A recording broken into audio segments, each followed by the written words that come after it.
Chapter 1, or Part 1, Perhaps an Accident. On Friday noon, July the 20th, 1714, the finest bridge in all of Peru broke and precipitated 5 travelers into the gulf below. This bridge was on the high road between Lima and Cusco, and hundreds of persons passed over it every day. It had been woven by osier by the Incas more than a century before, and visitors to the city were always let out to see it. It was a mere ladder of thin slats swung out over the gorge, with handrails of dried vine, and horses and coaches and chairs had to go down hundreds of feet below to pass over the narrow torrent on rafts. But no one, not even the viceroy, not even the Archbishop of Lima, had descended with the baggage, rather than cross the famous bridge of San Luis Rey. St. Louis of France himself protected it by his name, and by the little mud church on the farther side. The bridge seemed to be among the things that would last forever.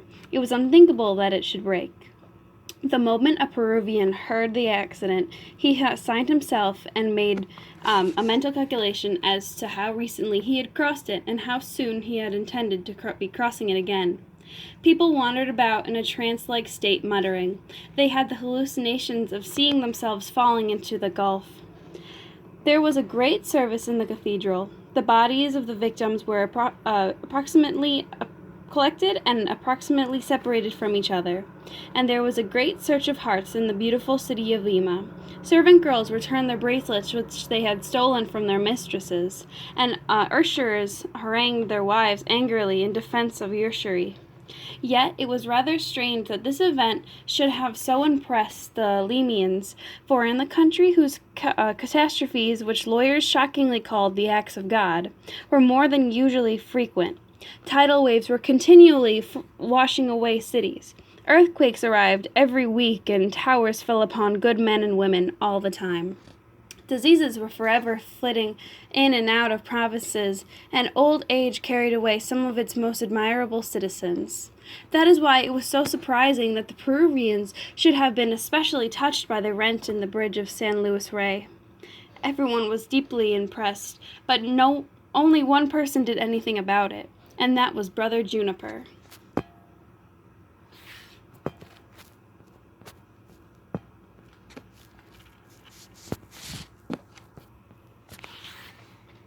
Everyone was deeply impressed, but only one person did anything about it, and that was Brother Juniper.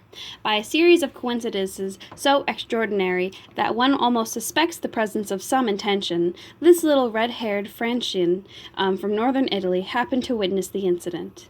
It was a very hot noon, and that fatal noon, and coming around the shoulder of a hill was Brother Juniper, stopped to wipe his forehead and to gaze upon the screen of snowy white peaks in the distance. Then into the gorge below, filled him with the dark plumage of green trees and green birds, and traversed by its ladder of osier. Joy was in him. Things were not going badly.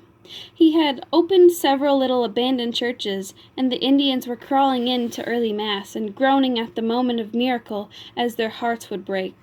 Perhaps it was in pure air from the snow before him. Perhaps it was the memory that brushed him for the moment of the poem that bade him raise his eyes to the helpful hills.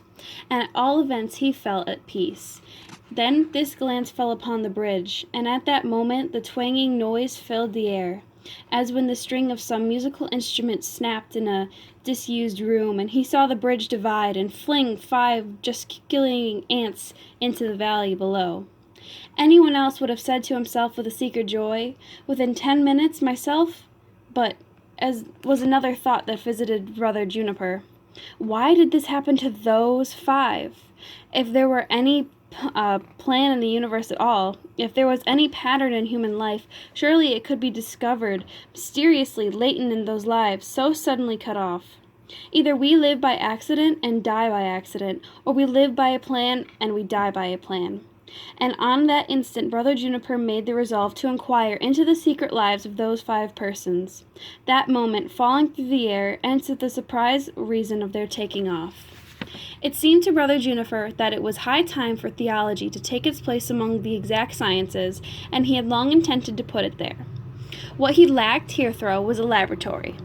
Oh, there had never been any lack of specimens. Any number of his charges had met calamity. Spiders had strung among them, their lungs had been touched, their houses had been burned, and things had happened to their children from which one averts to the mind. But these occasions of human woe had never quite fit for scientific examination. They had lacked what our good servants would later call proper control. The accident had been dependent on human error, for example, or had contained elements of probability.